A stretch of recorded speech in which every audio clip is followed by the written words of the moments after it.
જય માતાજી, રિંકુબા સરવૈયા। અને જ્યાં રૂપાલા સાહેબે જે આ અભદ્ર ભાષામાં જે ટિપ્પણી કરી છે જે રાજપૂત સમાજ વિશે અને ખાસ બહેનો વિશે, તો એ અયોગ્ય જ છે, કોઈ માન્ય છે જ નહીં। અને આ લગભગ મારા જાણવા મુજબ કે આ બહેનો બહાર નીકળી હોય તો આ પહેલો દાખલો છે। અમારા બહેનો ઓછા બહાર નીકળે છે આ બાબતે, પણ આ તો કઈ રીતે યોગ્ય છે કે આવી તમે અભદ્ર ટિપ્પણી કરો રાજપૂત સમાજ વિશે? અને બીજું કે જે આપણે દ્રૌપદીને ચીરહરણ થતા હતા ત્યારે જેમ આપણે કેવા ધૃતરાષ્ટ્ર જે આંખો બંધ કરીને બેઠા હતા, એમ બીજા જે મોટા મોટા છે, મતલબ કે જે જોયા છતાં બોલતા નથી। આજની સરકાર કૃષ્ણનો પાઠ અદા કરે છે। ખાસ તો મારે મોદી સાહેબને એ કહેવાનું હતું કે તમે એવું કીધું હતું કે મારી બેનને જ્યારે જરૂર પડશે ત્યારે ખાલી એક ટપાલ જ તમે લખજો, તો આટલી બધી બહેનો બહાર નીકળી છે, ગામે ગામેથી બહાર નીકળી છે, તો આ તમને દેખાતું કેમ નથી? આટલી બધી બહેનોની વેદના કે આ બહાર નીકળતી નથી એક રાજપૂતાણી, છતાં અત્યારે બહાર નીકળી છે।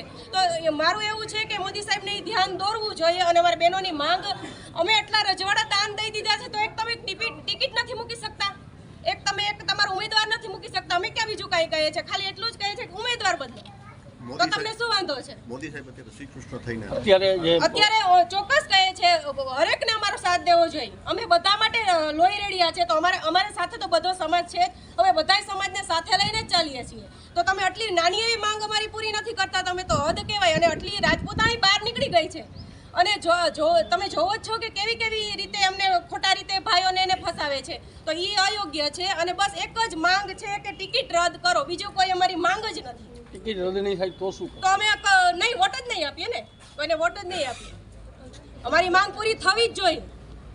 હું જનકસિંહ જાડેજા, પોરબંદર રાજપૂત સમાજ તેમજ પોરબંદર રાજપૂત યુવા સંઘ, રાજપૂત મહિલા વિંગ તેમજ કરણી સેના તમામ આજે અત્રે ભેગા થઈ કલેક્ટર કચેરી અમે આવેદનપત્ર દેવા આવ્યા છે। જે રૂપાલા સાહેબે હમણાં તાજેતરમાં જે એક સમાજને રાજી કરવા માટે થઈને રાજપૂત સમાજની ટિપ્પણીઓ કરી છે, અભદ્ર ટિપ્પણીઓ કરી છે, તેના વિરોધમાં અમે આવેદનપત્ર આપવા આવ્યા છે। અને મારે વક્તવ્ય એટલું આપવાનું છે કે આજે જ્યારે ક્ષત્રિયોએ આ દેશ માટે ધર્મના કાજે ખૂબ બલિદાન આપ્યું છે, કેસરિયા કર્યા છે, અને ક્ષત્રિયાણીઓએ જ્યારે જોહર કરી અને પોતાના પતિના પગલે સ્વર્ગ સિધાવ્યા છે, આવા સમયે ક્ષત્રિયોને વખાણવા તો ત્યાં રહ્યા પણ ત્યાં પોતે અભદ્ર ટિપ્પણીઓ કરે છે અને રોટી બેટીનો વ્યવહાર એવું જે ઇલ્ઝામ લગાડે છે, તો આજે ક્યાં એવો રોટી બોટીનો વ્યવહાર છે જાહેર કરે। અને પરસોત્તમભાઈ, તમે એ ધ્યાન રાખો કે મહાભારત કાળમાં જ્યારે દ્રૌપદીની ઇજ્જત લૂંટાણી હતી ત્યારે શ્રી કૃષ્ણ થઈને આવ્યા છે, તો તમે હું સરકારને પણ અત્યારે વિનંતી કરવા માગું છું કે જ્યારે રાજપૂત ક્ષત્રિયો બહેનો ઉપર જ્યારે અભદ્ર ટિપ્પણી થઈ રહી છે ત્યારે મોદી સાહેબને પણ હું વિનંતી કરું કે અત્યારે કૃષ્ણના સ્વાંગમાં આવી અને આની ટિકિટ કાપે પરસોત્તમભાઈની, એ જ અમને માન્ય છે।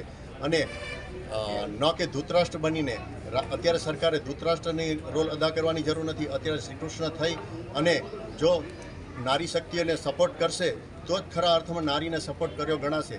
અને અમારા તમામ રાજપૂત સમાજ પરસોત્તમભાઈની ટિકિટ કપાય, એની નાબૂદ થાય, એ જ અમારી ઈચ્છા છે અને માંગણી છે। આના સિવાય માફીથી અમે કોઈ ચલાવી લેશું નહીં। જય ક્ષત્રિય, જય રાજપૂતાના, જય ક્ષત્ર। રાજકોટથી ટિકિટ બદલાવશે, બીજે ક્યાંય આપશે તો શું? નહીં, પરસોત્તમભાઈને ક્યાંય પણ અમે ટિકિટ ઈચ્છતા નથી। બીજા તમે ગમે તેને પ્રમોટ કરો, કોઈ બી જ્ઞાતિના પ્રમોટ કરો, અમારો એવો પણ માંગ નથી કે અમારે રાજપૂત ક્ષત્રિય સમાજને જ આપો, પરંતુ કોઈ પણ યોગ્ય ઘણા અનેક ઉમેદવારો છે। શું તમારી પાસે ઉમેદવારોની કમી છે?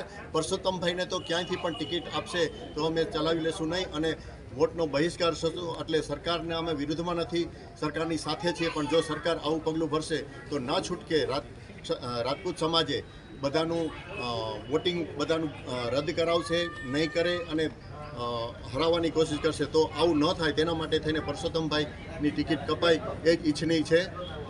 જય રાજપૂતાના। હમણાં રાજકોટમાં જે ભાજપના રાજુ ધ્રુવ સહિતના જે લોકોએ કહેતા હતા કે ભાઈ ફાઇનલ ટિકિટ કપાવવાની નથી, તો આગળ કઈ રીતના પગલાં લેવામાં આવશે? જો પરસોત્તમભાઈની ટિકિટ નહીં કપાય તો ઉગ્ર આંદોલન કરશું। અમે વોટિંગના સમયે તેમની સભાઓમાં ઘેરાવ કરશું, તેમની સભાઓને અમે તહસ નહસ કરવાની કોશિશ 100% કરશું। અને બધા તમામ સમાજો અમારી સાથે જોડાયેલા છે, ક્ષત્રિયોના બલિદાન બધાને યાદ છે, એટલે તમામ પ્રજા અમારી સાથે છે અને અમે તેનો બહિષ્કાર કરશું, વોટનો બહિષ્કાર કરશું અને એ સીટ તો અમે નહીં જ જીતવા દઈએ। અને અમે જેલ ભરો આંદોલન કરવું પડે કે જે કંઈ કરવું પડે એના માટે અમારી તૈયારી છે.